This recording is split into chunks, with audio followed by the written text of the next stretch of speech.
Thanks, Michelle. I really appreciate that.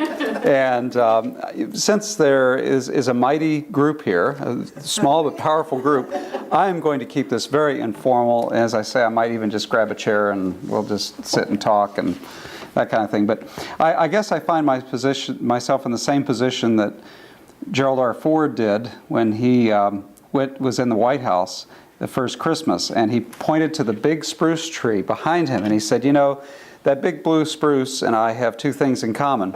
We're both from Michigan, and neither one of us expected to be in the White House this Christmas. Well, I never expected that I'd be at the Rochester Hills Museum, but this is a delightful place. I'm so happy to have had the invitation from Adam and from the staff here, and I'm very happy to meet you. Well, what Adam and I had spoken about was to say something about President Ford.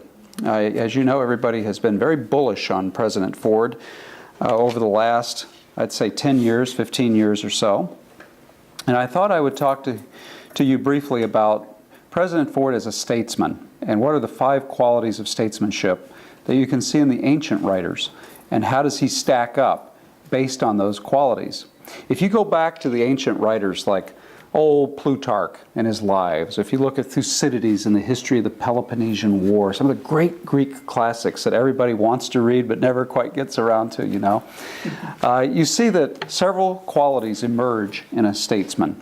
And those qualities are imagination, the ability to see where you want a people to go, where you want your country to go, and also to foresee the obstacles that'll be in the way that'll keep you from getting where you want to go.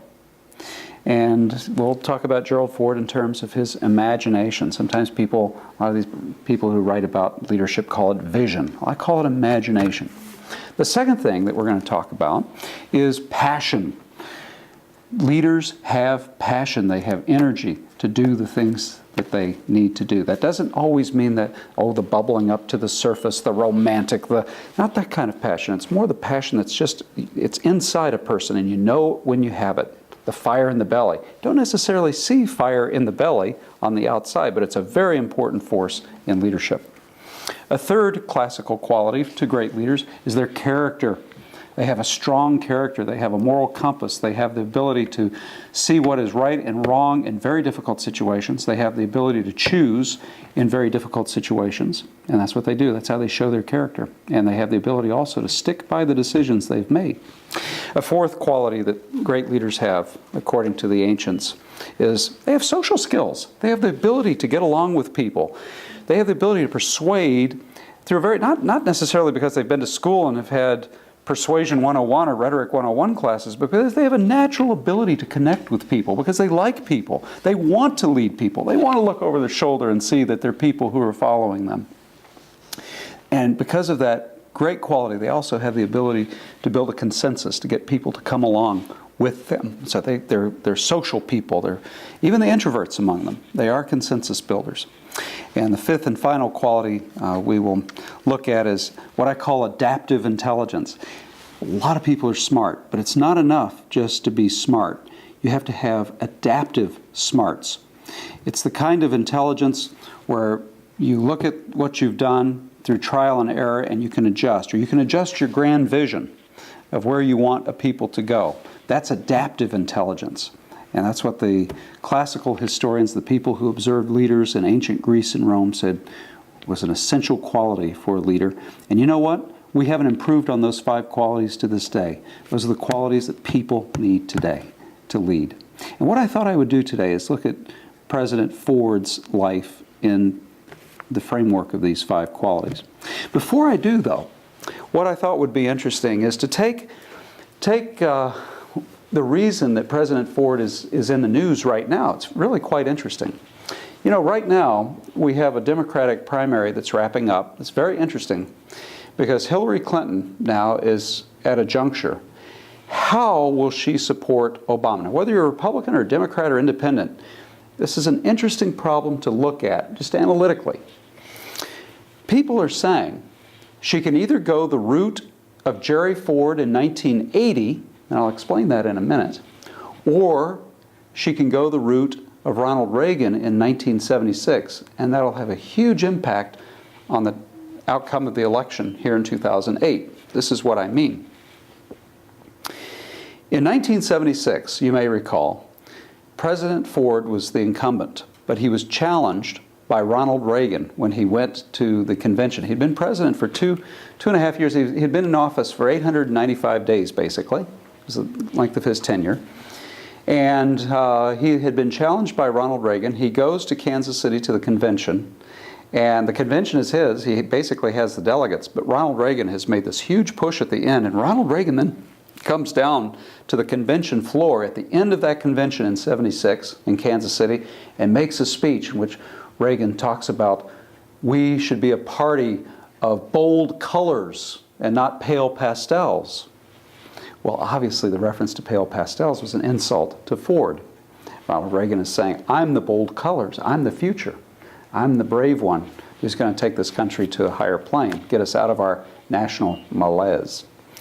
Well, Ford recovered from that and went on to campaign, but Reagan was very sparing in his help that he offered to the incumbent president, to President Ford. And of course, this is the question people are asking of Hillary Clinton. Will she be sparing in her help, or will she enthusiastically go out there and campaign for Barack Obama? Now, Ford, just through sheer grit, came from about a 19-point deficit in 1976 to within 2 points of beating Jimmy Carter in 1976. He worked hard.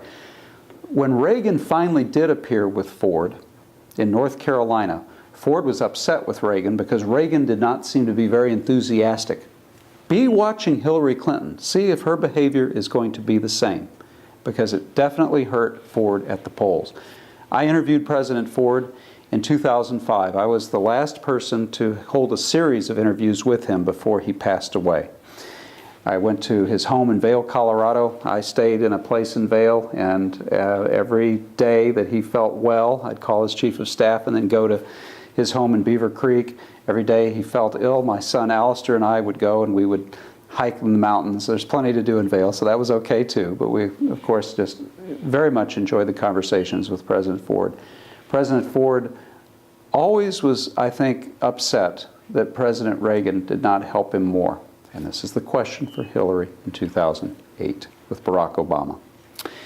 But the other model that I mentioned, of course, is Gerald R. Ford in 1980. Ford in 1980, when Ronald Reagan then came up to run against Carter. Remember, Carter had his 4 years because he was elected in '76. He had his 4 years as president.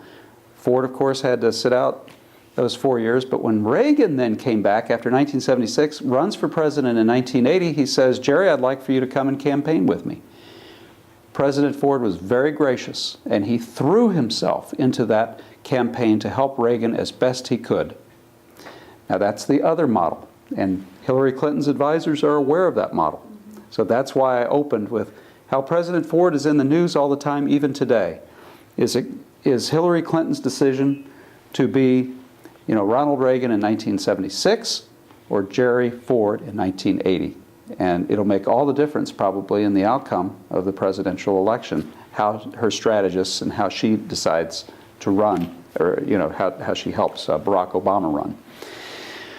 Well, let's get back now to this idea of the qualities that a statesman or statesperson has.